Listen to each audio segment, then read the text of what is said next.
Enfants des parcs, gamins des plages. Le vent menace les châteaux. Bonjour à tous, aujourd'hui on se retrouve pour le gâteau multicolore. Donc voilà, c'est une abonnée qui me l'avait demandé, donc je lui fais, je pense qu'elle se reconnaîtra. Voilà, on va passer tout de suite à la liste du matériel. Donc déjà, il nous faudra du rouge cerise numéro 26 en soft ou du rouge indien numéro 24 en soft. Voilà.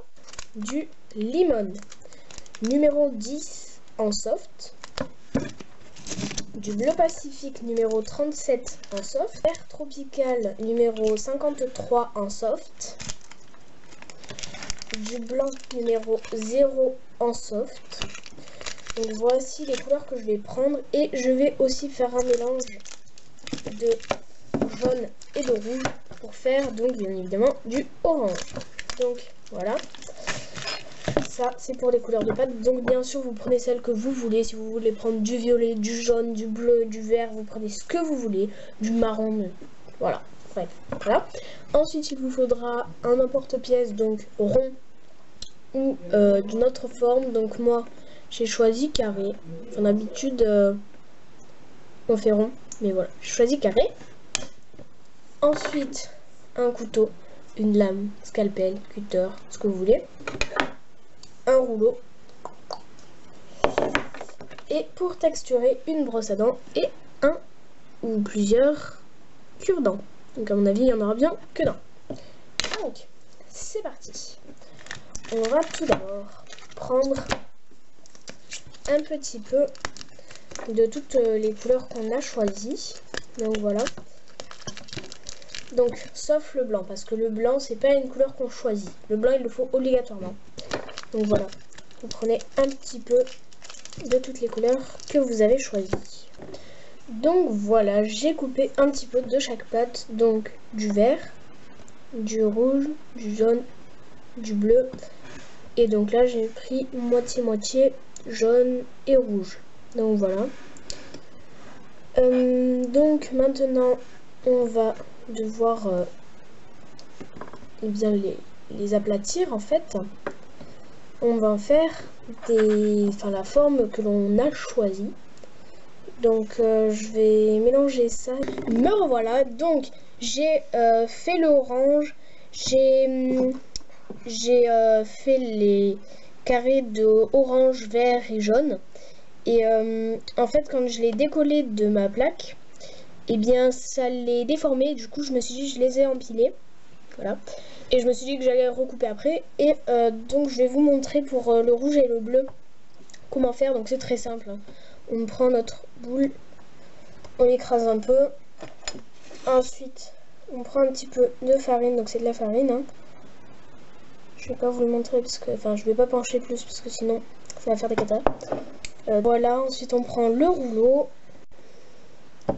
et on écrase. Donc voilà. Ah non, c'est pas bien de la même taille partout. Voilà. Ensuite on prend notre emporte-pièce. On découpe la pâte avec notre emporte-pièce. On décolle ce qui est autour. Vraiment c'est le plus simple possible. Hein. Il n'y a pas plus simple. Donc voilà. Ensuite,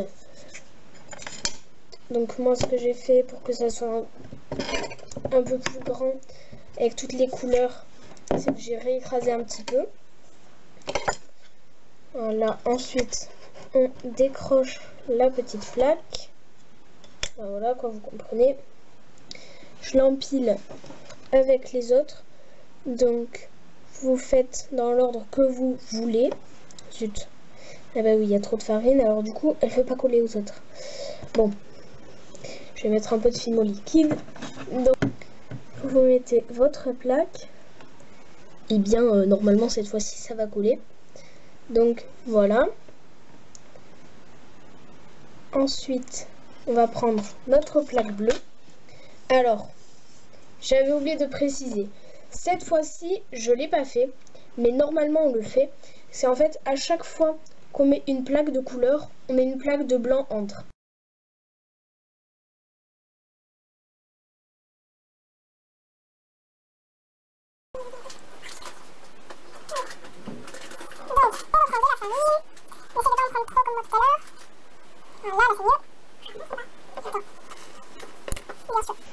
Elle a fait aussi un truc très joli. Donc là c'est sans le blanc. Je sais pas si on voit quelque chose, mais non. Ouais, attends. Voilà ce que ça a donné. Et en fait, donc j'ai fait un petit plateau comme ça. Et j'ai collé des parts dessus. Et j'ai rajouté des petits cœurs derrière. Donc voilà. Et sur celui-ci, je n'avais pas mis le blanc entre. Mais voilà. C'était un de mes premiers, alors il était bof. Et j'ai rajouté un petit arc-en-ciel devant. Tiens.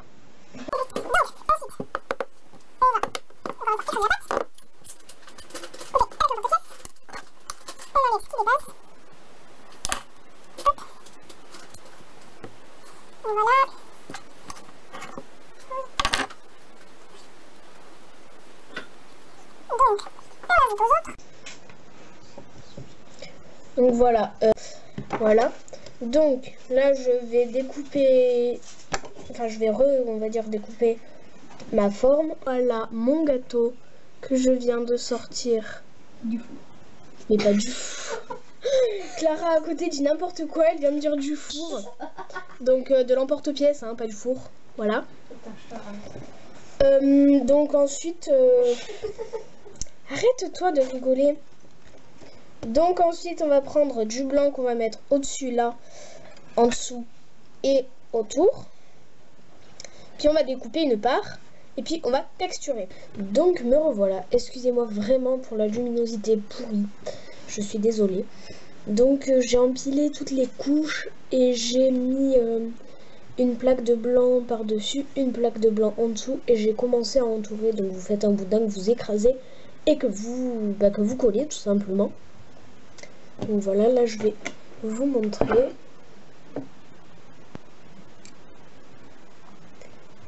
Un peu de farine.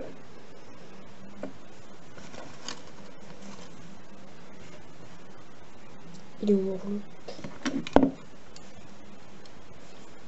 On écrase.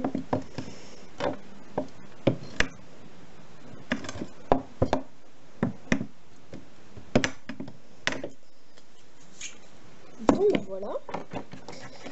Ensuite, je vais voir pour la largeur.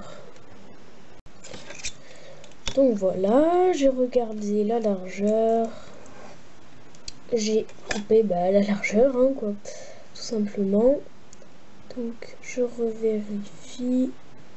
Oui, ça va. Alors on va rectifier pour la longueur.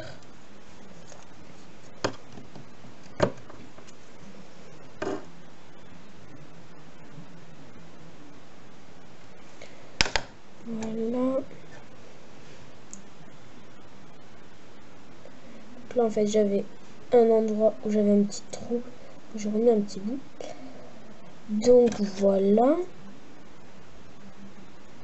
Donc, vous pouvez voir que là, enfin mon gâteau on va dire, enfin mon gâteau oui, est emballé dans du blanc.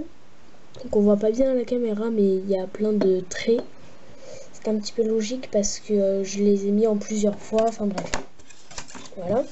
Donc maintenant on va venir enlever ça en essuyant on va dire avec une lingette. Voilà. Celle-ci a séché, je vais en prendre une autre. Voilà, on prend une lingette et on va venir effacer les jointures, si je puis dire.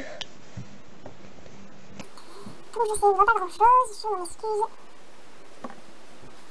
Enfin bref, pour ça, excusez-moi, il n'y a pas besoin qu'on voit très bien, de toute façon, faut juste effacer les jointures. Oh, je vais regarder, c'est quand même assez simple, je dirais, je trouve. Bref, voilà, vous m'avez compris. Donc voilà, on efface donc toutes les jointures.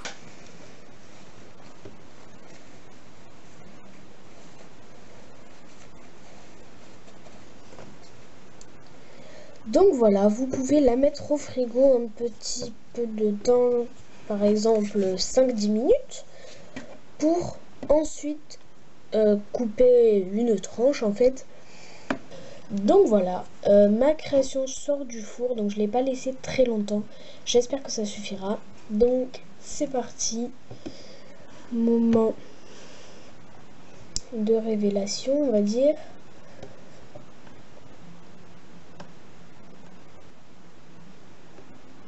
Eh bien, c'est pas mal du tout. Attendez, je vais vous déplacer. Donc voilà. Ouf. En fait, le mettre au frigo, c'est pour que quand on coupe, bien les couleurs ne se mélangent pas, on va dire. Enfin, c'est sur le mot mélanger que j'hésite. Enfin, voilà, en gros, c'est ça. Donc voilà, je suis assez contente du résultat. Donc maintenant, on va passer à la texture. Donc en fait, il faut faire un effet un petit peu mousseux, on va dire. Donc on prend notre brosse à dents ou notre cure-dent, ou même les deux, hein, c'est selon les personnes. Mais pour faire la brosse à dents là-dedans, ça va être compliqué. Alors moi, je vais le faire sur la part. Sur la petite plutôt. Alors après, vous pouvez couper le gâteau en pleine part. Faut pas laisser une grosse partie et juste une petite part, comme Clara vous avez montré tout à l'heure. Voilà. Donc je vais finir quand même avec le cure-dent. Parce que la brosse à dents, c'est sympa, mais ça fait pas tout. Par contre, avec le cure-dent, ça met beaucoup de temps. Par contre, moi, mon problème, essayez de ne pas avoir ce problème, c'est qu'en fait, mon jaune était très fin. Donc me revoilà, je n'ai pas encore texturé la grosse partie, on va dire, mais la petite oui. Donc voilà, et j'ai fait un coulis, donc je l'ai fait rose, donc j'ai tout simplement pris de la fimo liquide que j'ai mélangé à des pastels sec rose, enfin un pastel sec rose, donc voilà, que j'ai mélangé avec un cure-dent. Et j'avais oublié de vous dire, pour texturer, bien évidemment, si vous avez une aiguille, texturez avec une aiguille, enfin sauf si vous préférez avec le cure-dent. Moi c'est juste que je n'ai pas d'aiguille, du coup je prends un cure-dent. Donc voilà. Et maintenant, donc la décoration c'est vous qui voyez. Moi j'ai voulu mettre un coulis et je sais pas pourquoi j'ai voulu mettre du rose. Voilà. Donc voilà ce que ça donne.